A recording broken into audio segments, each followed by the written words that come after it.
আপনারা দেখছেন daily news YouTube channel. প্রতিনিয়ত আমাদের বাছাই করা খবরগুলি পেতে অবশ্যই আমাদের চ্যানেলটিকে সাবস্ক্রাইব করে পাশে থাকবেন। শুরুতেই হেডলাইন্স। শাহজাহানের কীর্তি জাহান ফাঁস করতে এবার ইডি অফিসে হাজির 3 ভাই। দিদিমণির সঙ্গেই সারা জীবন থাকব, প্রশ্নের পাশে থেকে বলে দিলেন বাবুন। মোদিকে নিশানা করে বিতর্কিত মন্তব্যের অভিযোগ। মমতার বিরুদ্ধে কমিশনের নালিশ বিজেপির। বল হরি হরি বল, ভোটের মুখে শাসকের অস্বস্তি বাড়িয়ে ফের রাজপথে চাকরি প্রার্থীরা। এ মাসেই মাধ্যমিকের ফল প্রকাশ, জেনে নিন কিভাবে জানা যাবে রেজাল্ট। আসছি বিস্তারিত আলোচনায়। শেখ শাহজাহানের নামে মার্কেট রয়েছে সন্দেশখালীতে, রমরমা বাজার সেখানে। এবার সেই মার্কেটের জমির মালিকানার দাবি নিয়ে ইডি অফিসে হাজির হলেন 3 ভাই। শুক্রবার ইডির অফিসে হাজির হন সরবেরিয়ার রাম মণ্ডল, নিতাই মণ্ডল ও আরতি মণ্ডলের ছেলেরা। এই 3 জনের নামেই শাহজাহান মার্কেটের জমি ছিল বলে দাবি ছেলেদের। আরতি মণ্ডলের ছেলে সঞ্জয় মণ্ডলের দাবি তার বাবারা 3 ভাই। সেই 3 ভাইয়ের মধ্যে 2 ভাইয়ের সঙ্গে মালিকানায় নাম আছে আরতি মণ্ডলেরও। 1 একর 15 শতক জায়গা। তার দাবি পুরোটাই তাদের ছিল। সঞ্জয় বলেন, ইডিকে কাগজপত্র সবই দিয়েছি, ওনারা বলেছেন কোর্টে যাবে। জায়গা আমাদের প্রমাণ হলে আমরা তা পেয়ে যাব। আমরা 3 ভাই আজ এসেছিলাম। অভিযোগ 2013 সালে রীতিমতো প্রাণনাশের হুমকি দিয়ে জমি কেড়ে নিয়েছিলেন শাহজাহান। এদিন সঞ্জয়ের সঙ্গে এসেছিলেন নির্মল কুমার মণ্ডল ও সঞ্জীব মণ্ডল। রাম মণ্ডলের ছেলে নির্মল মণ্ডল বলেছিল মার্কেট করবে, টাকা পয়সা দেবে বলেছিল। পরে তো টাকার বদলে খুনের হুমকি পেতাম। জোর করে জমি লিখিয়ে নেয়, বলেছিল না লিখে দিলে কেটে চেম্বারে ফেলে দেবে। শাহজাহান নিজে বলেছিল, ভয়ে বাবা বলল প্রাণে বাঁচতে লিখে দে। পুলিশকে বলবো কি, থানার ধারে কাছে ঘেঁষতে দিত না। লোকসভা নির্বাচনের মুখে এবার এক ভিন্ন চিত্র ধরা পড়ল।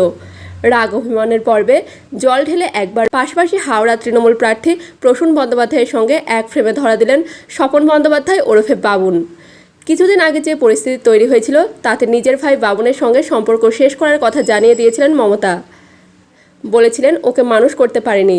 সেই সব পর্ব মিটে যাওয়ার পর এবার মোহামেডান স্পোর্টিংয়ে ইফতারের সন্ধ্যায় একসঙ্গে দেখা গেল বাবুন ও প্রসূনকে। হাত মেলালেন একে অপরের সঙ্গে। প্রসূনের পাশে বসে বাবুন বললেন, সারা জীবন আমি দিদিমণির সঙ্গেই থাকবো, অন্য কিছু করব না। এবারে লোকসভা ভোটে হাওড়া থেকে প্রসূনের জয়ের ব্যবধানও আগের থেকে অনেক বাড়বে বলে আশাবাদী তিনি। শুধু স্বপন বন্দ্যোপাধ্যায়ই নন, তৃণমূল প্রার্থী প্রসূন বন্দ্যোপাধ্যায়ও বুঝিয়ে দিলেন অতীতের রাগ অভিমানের পালা তিনিও ভুলে যেতে চান। প্রশ্ন করায় বললেন, ওসব কিছু নয়, ওসব ঘরে ঘরে হয়, পরিবার সবসময় একরকম হয়। স্বপন বন্দ্যোপাধ্যায়ের সঙ্গে নিজের দীর্ঘদিনের পরিচিতির কথা তুলে ধরে বলেন, ও আমার ভাইয়ের মতো। উল্লেখ্য, এই বিতর্কের সূত্রপাত হয়েছিল যখন লোকসভা ভোটে তৃণমূল প্রার্থী তালিকায় জায়গা পান না স্বপন বন্দ্যোপাধ্যায়। ক্ষোভ উগরে দিয়ে নির্দল প্রার্থী হিসাবে ভোটে লড়াইয়ের হুঙ্কারও দিয়েছিলেন তিনি।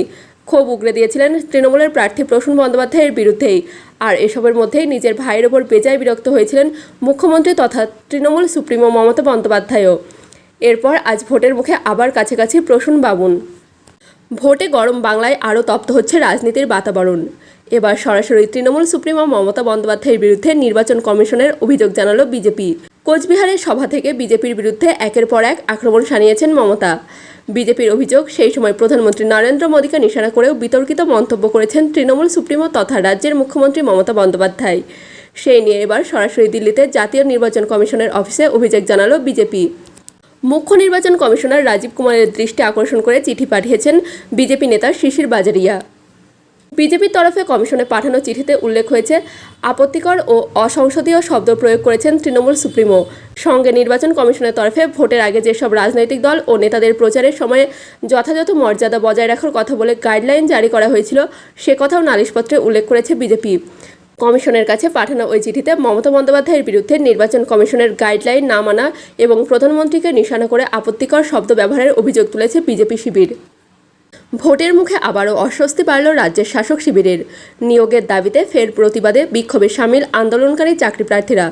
শুক্রবার দুপুরে কলকাতার রাজপথে মিছিলে নামেন বঞ্চিত চাকরি প্রার্থীরা। কলেজ স্কোয়ার থেকে শহীদ মিনার পর্যন্ত মিছিল ডাক দেওয়া হয়। প্রতীকী শবদেহ নিয়ে চলে চাকরি প্রার্থীদের বিক্ষোভ প্রতিবাদ। আর সেই মিছিল ঘিরেই ধুন্ধুমার ধর্মতলা চত্বর।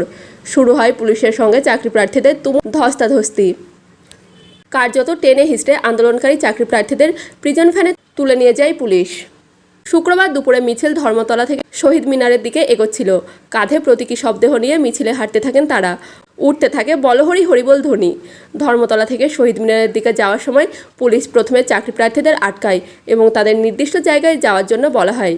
কিন্তু সে কথা শুনতে রাজি ছিলেন না মিছিলে অংশগ্রহণকারী চাকরি প্রার্থীরা।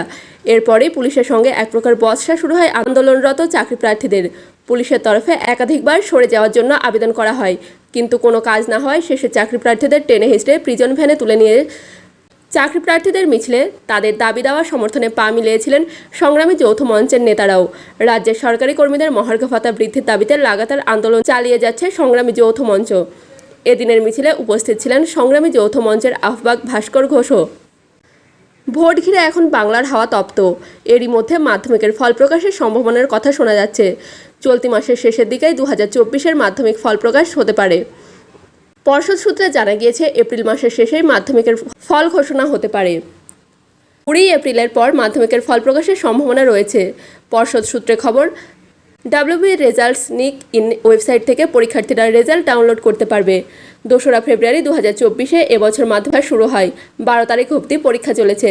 পাশের জন্য পরীক্ষার্থীদের ন্যূনতম 34% নম্বর পেতে হবে।